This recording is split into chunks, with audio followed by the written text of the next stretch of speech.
and welcome back to Weekly Gaming News 10 and 10.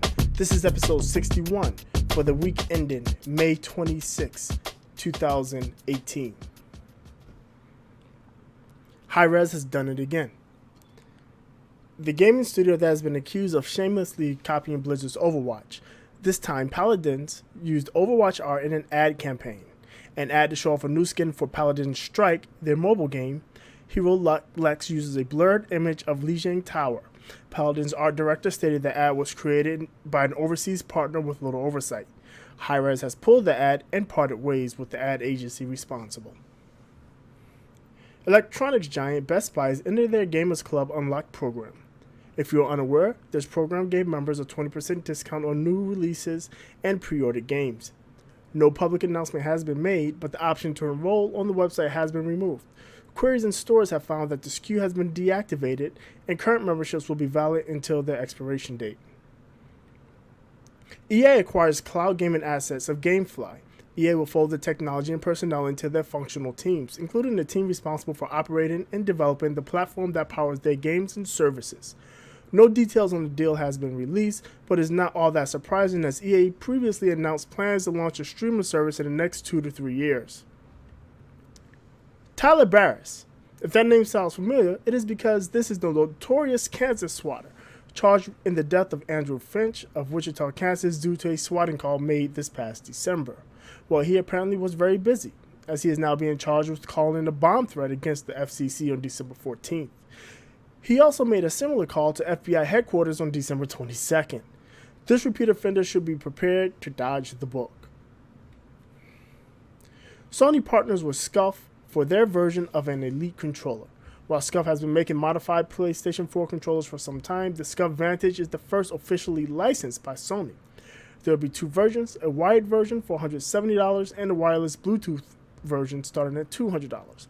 There will be options for customization that will cause the price to increase. One very notable design decision is that the analog sticks will be offset a la Xbox versus the standard side-by-side setup on the OEM PlayStation controllers. A second Switch is to be sold in Japan. Nintendo fans on the island will be able to get a less expensive Switch, sans dock, charging cable, and HDMI cable.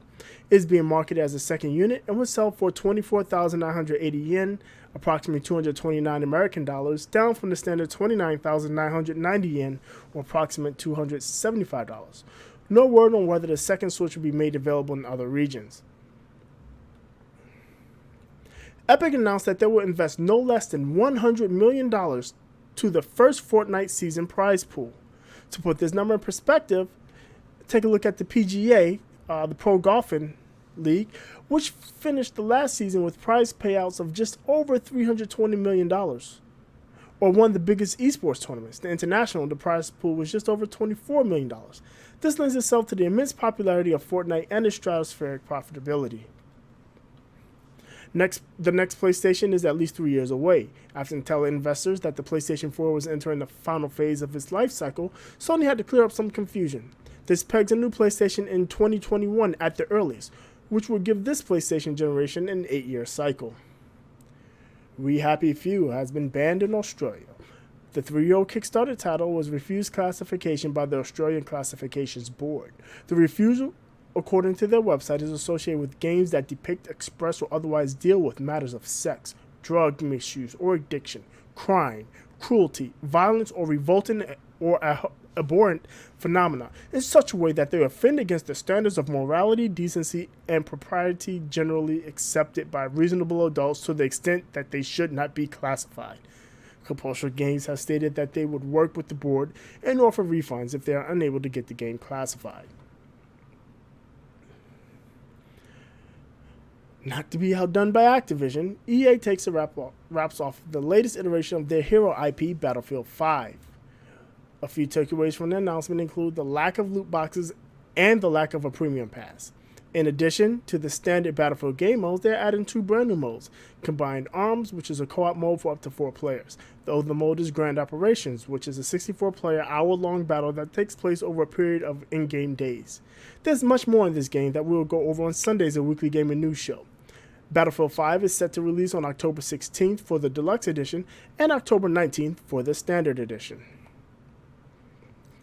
Thank you for watching. Before I go, I'd like to give a word out to our sponsor, The New Challengers. If you're looking to get good and rise in the ranks of the fighting game community, The New Challengers are for you. With one-on-one training, replay critiques, weekly tournaments, and more, The New Challengers will have you improved in no time. Supporting Street Fighter V, Dragon Ball FighterZ, Injustice 2, and more, head to www.newchallenger.gg to sign up and get good. And don't forget, if you'd like a deep dive into these stories and more, join Trinell and myself for a weekly gaming news show, live streamed on Facebook, Mixer, Twitch, and YouTube, Sundays at 7 p.m. Eastern.